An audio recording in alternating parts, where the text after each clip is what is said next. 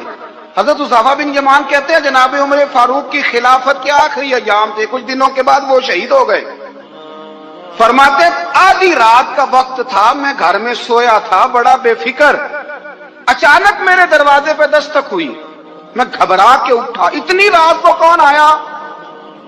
کہتے ہیں قربان جاؤں، دروازے پہ گیا تو امیر المومنین فاروق اعظم دروازے پہ۔ میں نے کہا عمر کوئی حکم تھا تو مجھے بلا لیتے۔ کہنے لگے میں نا امیر بن کے نہیں آیا، تیرا ویر بن کے آیا ہوں۔ امیر المومنین کی حیثیت سے سرکاری کام سے بلاتا تو وہاں بلاتا، مجھے ایک ذاتی کام پڑ گیا۔ کہتے میں نے عمر کو گھر کی اندر بلا کے چارپائی پہ بٹھایا، میں نے کہا حضور میں غریب آدمی ہوں، میں کیا آپ کے کام آ سکتا ہوں؟ تو کہتے ہیں انہوں نے نا مجھے ساتھ بٹھا لیا، پھر میرا ہاتھ پکڑ لیا، کہنے لگے تو عمر کو جانتا ہے؟ عمر جھوٹ نہیں بولتا۔ تو جانتا ہے؟ تو عمر وعدوں کا پکا ہے۔ کہا حضور جانتا ہوں۔ کہا میں اس وقت آیا ہوں جب دیکھ بھی کوئی نہیں رہا۔ حضرت حذیفہ بن یمان کہتا ہوں پریشان ہو گیا، حضور پہلیاں نہ بجھوائے، مہربانی کر بتائیں کدھر آئے ہیں؟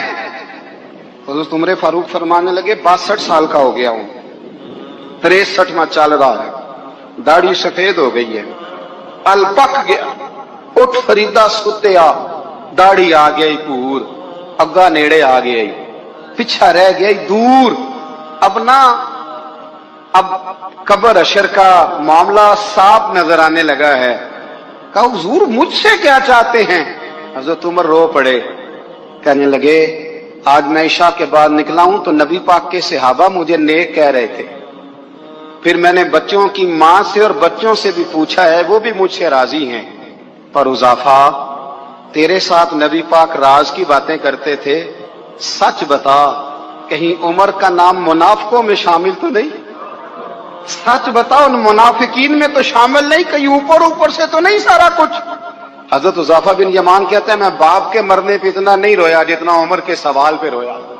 میں قدموں میں بیٹھ گیا، میں نے کہا نہیں عمر یہ تو میں نے نہیں سنا، لیکن یہ میں نے نبی پاک سے ضرور سنا ہے کہ میرے بعد اگر کوئی نبی ہوتا تو عمر ابن خطاب ہوتا۔ یہ میں نے اپنے کانوں سے سنا ہے کہ عمر جس گلی سے گزرے شیطان رستہ بدل جاتا ہے۔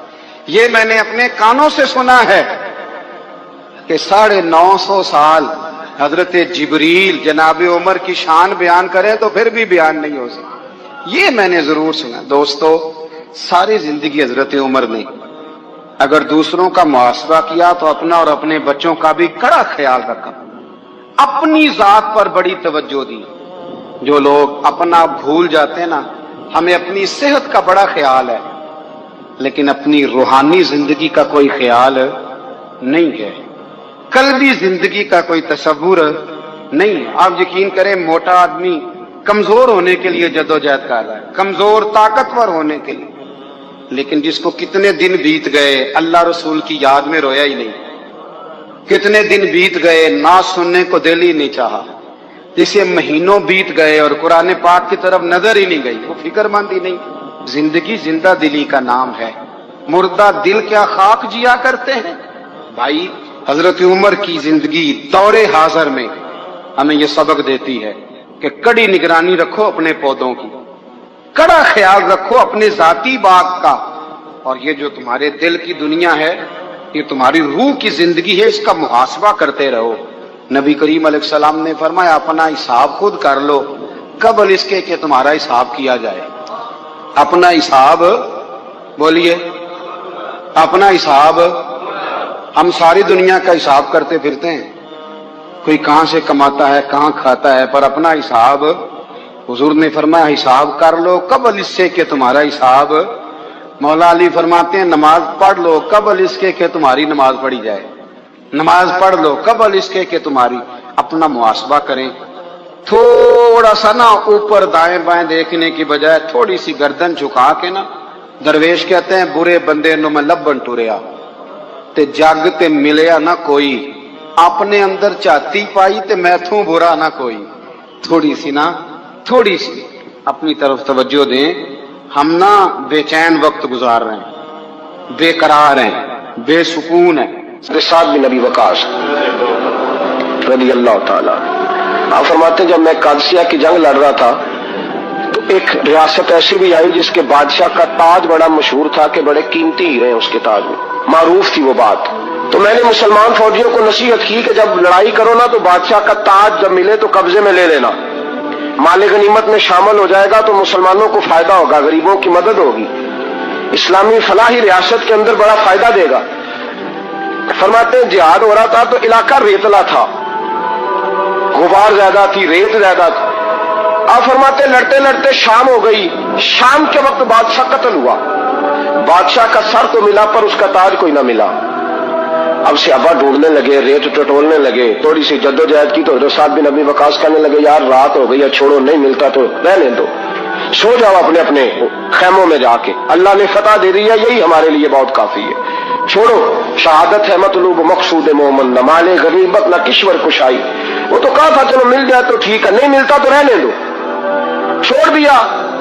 کہتے سب لوگ اپنے اپنے خیموں میں چلے گئے، سپاہ سالار سعد بن ابی وقاص رضی اللہ عنہ فرماتے میں بھی اپنے خیمے میں، ابھی میں بیٹھا تھا، کمر جو تھی وہ میں نے لگائی تھی، زمین کے ساتھ لیٹا ہی تھا کہ میرے خیمے کے باہر کسی مجاہد نے آ کے صدا دی حضور اجازت ہو تو اندر آ جاؤں؟ میں نے کہا آ جاؤ۔ تو کہتے ہیں ایک شخص آیا، اس نے چادر کے اندر اپنا چہرہ چھپایا ہوا ہے، پھٹے پرانے پوشیدہ سے کپڑے، ٹوٹے ہوئے جوتے، رسیوں سے باندھے ہوئے، آ کے کھڑا ہوا اور چادر کے نیچے سے اس نے وہ تاج نکالا، اس کی چمک دمک ہیروں کی اتنی زیادہ کہ پورے خیمے میں روشنی پھیل گئی، اور میرے پاس تاج آ کے کہنے لگا حضور میں گزر رہا تھا تو میرے گھوڑے کے پیر سے کچھ چیز ٹکرائی ہے، میں نے کھو دی ہے، تو تاج نکل آیا ہے، رکھ لیں۔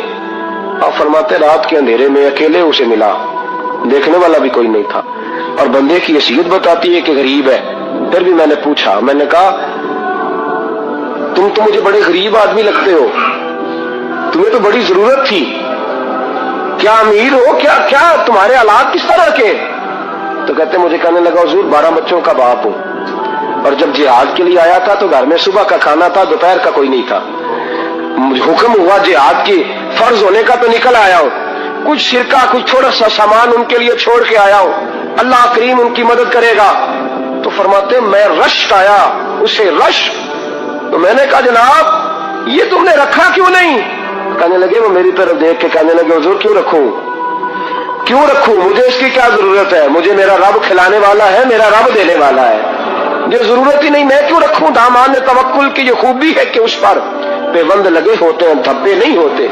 فرماتے ہیں وہ دیکھ کے پلٹ گئے، ابھی وہ خیمے سے نکلنے لگے تھے، میں نے پیچھے سے آواز دی، میں نے کہا یار اپنا نام تو بتا، اپنا قبیلہ تو بتا، اپنے والد کا نام تو بتا، تو اتنا بڑا شخص ہے بتا تو صحیح۔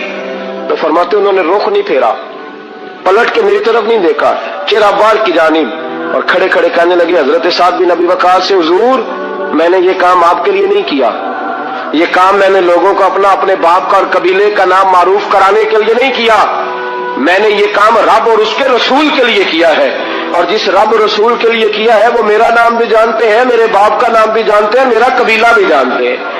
حضرت سعد بن ابی وقاص رضی اللہ تعالیٰ عنہ کا نا اپنی ماں سے بڑا پیار تھا اپنی والدہ سے۔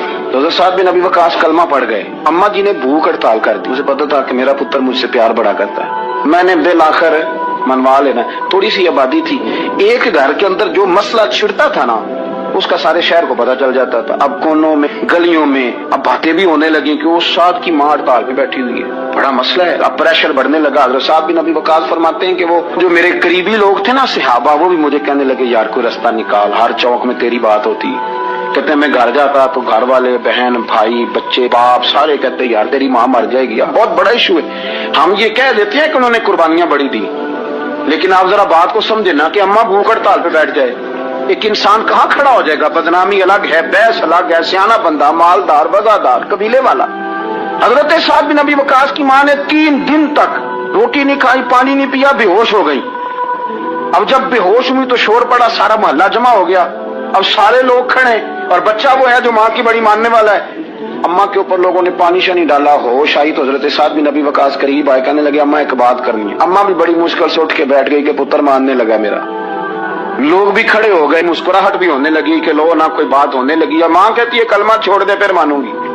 حضرت سعد بن ابی وقاص کہنے لگے اماں سن میری بات، 3 دن ہو گئے، مکے کا کوئی کونا کھدرا ایسا نہیں جس میں میری تیری باتیں نہ ہوئی ہیں، اور قبیلے کا علاقے کا کوئی شخص نہیں، لوگوں نے بڑی باتیں کی، اور لوگ جب باتیں کرنے پہ آتے ہیں پھر اوپر تک جاتے ہیں، یہ بھی کہا کہ کیا دین یہ سکھاتا ہے کہ ماں بھوکی مر جائے، یہ بھی لوگوں نے کہا میں نے ہر شے سنی برداشت کی، اما اب تو میری بات کان کھول کے سن لے۔ ماں کہنے لگی وہ کیا؟ تو حضرت صاحب کہنے لگے پیدا مجھے تو نے کیا ہے، 9 ماہ تیرے پیٹ میں رہا ہوں، روٹی تیرے ہاتھ سے کھائی ہے، تجھ سے زیادہ بہتر مجھے کوئی نہیں جانتا، ماں سن تیری کتنی جانیں؟ اما کہنے لگی 1۔ تو حضرت صاحب فرمانے لگے تیری 1000 جان بھی ہو نا تو ایک ایک کر کے ساری نکل جائے تو میں محمد عربی کا کلمہ پھر بھی نہیں چھوڑوں گا۔ ختم ہو گئی بات۔ یہ کیا بات؟ وہ کچا رنگ للاری والا جڑا چڑھدا تے لیندا رہندا، اے عشق تیرے دا رنگ محمد جدوں چڑھ جائے پھر نہیں لیندا۔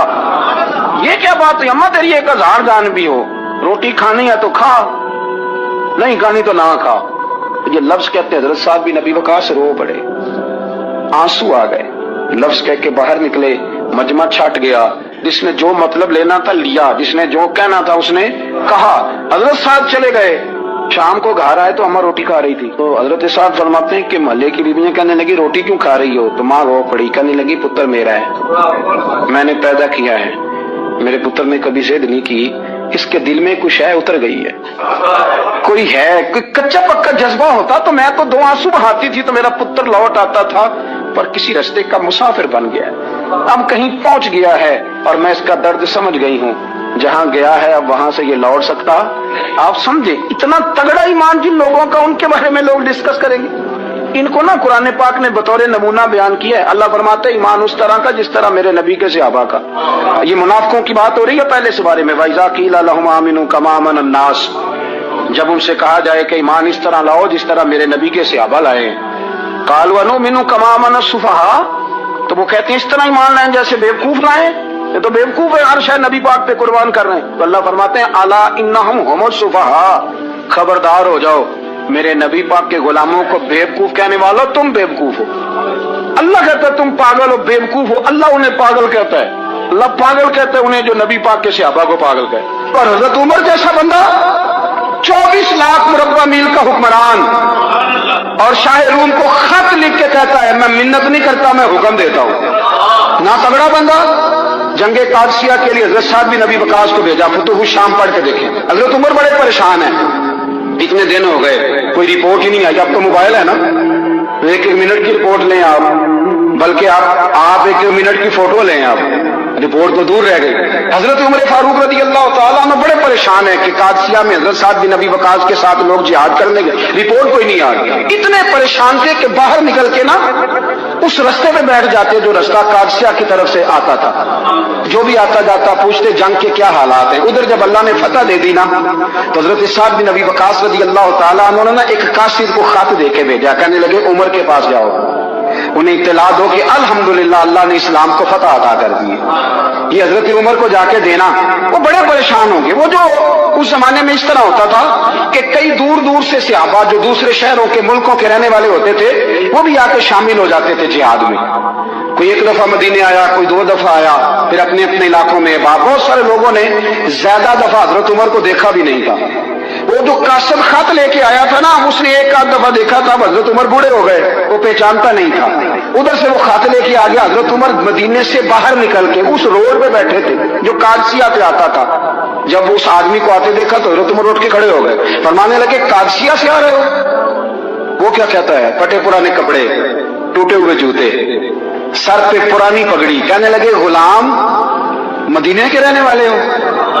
حضرت عمر کہنے لگے ہاں مدینے کا ہوں۔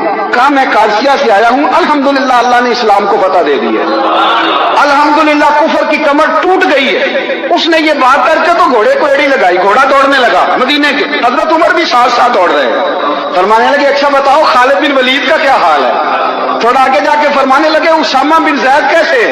وہ کہتے ہیں ٹھیک ہے۔ پھر اس نے اور گھوڑا، عمر ساتھ ساتھ دوڑ رہے ہیں، ساتھ ساتھ 24 لاکھ مربع میل کا حکمران، ایک جوتا پیر سے نکل گیا، عمر دوڑ رہے ہیں۔ آگے جا کے پوچھتے ہیں سعد بن ابی وقاص کا کیا حال ہے؟ کہ حضور وہ بھی ٹھیک ہے. کتنے لوگ میرے شہید ہو گئے مسلمانوں میں سے؟ کہنے لگا صحیح گنتی کا نہیں پتا. یہ لفظ ادا ہوتے ہوتے مدینے کی سرحد آ گئی. لوگوں نے عمر کو گھوڑے کے ساتھ دوڑتے دیکھا تو کہا امیر المومنین کیوں دوڑ رہے ہیں؟ وہ غلام چھلانگ لگا کے نیچے آیا, قدموں میں بیٹھ گیا. کہنے لگا حضور آپ نے بتایا ہی نہیں آپ امیر المومنین ہیں. آپ فرمانے لگے کیا بتاتا, میں تو اونٹ چلانے والے کا پتر ہوں, کیا بتاتا. وہ عمر ہوں جس نے اپنے گناہوں کا حساب دینا ہے, کیا بتاتا. جو سعد بن ابی وقاص کو جہاد پہ بھیج کے کچھ بزدلوں کی طرح گھر میں بیٹھا ہے, کیا بتاتا. کوئی حیثیت نہیں, کوئی طاقت. تو نے اچھا کیا, تو تو مجاہد تھا, مجھے ساتھ ساتھ دوڑایا, تو نے اچھا کیا. جتنے لوگ تھے چیخے مار کے رونے لگے. حضرت فاروق اعظم سے کہنے لگے عمر جب تک تیرے جلوے رہیں گے اللہ کامیابیاں ہی عطا فرمائے گا, جب تک تیرا رنگ رہے گا اللہ تعالیٰ نوازتا ہی رہے گا. کچھ نہیں کبھی اپنا آپ ظاہر ہی نہیں کیا. بہت بڑے تھے, بہت بڑے تھے حضرت عمر, بڑے تھے. حضرت ابو رافع غلام تھے, قرآن پاک بڑا سونا پڑھتے تھے. حضرت عمر جب بھی انہیں ملتے کہتے ابو رافع تو عمر سے اچھا ہے, قرآن بڑا شاندار پڑھتا ہے. تو وہ کہتے حضور اگر میں قرآن صحیح پڑھتا ہوں تو آپ کو قرآن کی تشریح زیادہ صحیح آتی ہے, آپ بھی تو مجھ سے افضل ہیں. تو آپ فرماتے نہیں پھر بھی تو مجھ سے افضل ہے. کیوں؟ اس لیے کہ تو اپنے آقا کی نوکری بھی ٹھیک کرتا ہے اور رب کی عبادت بھی ٹھیک کرتا ہے, اور مجھے خالص صرف عبادت کرنی ہوتی ہے وہ بھی ٹھیک نہیں کر پاتا. ساری زندگی اپنا محاسبہ, ساری زندگی اپنے گریبان میں دیکھا, ساری زندگی اپنے آپ کو پرکھا, اپنے آپ کو ٹٹولا. 62 سال عمر بیت گئی.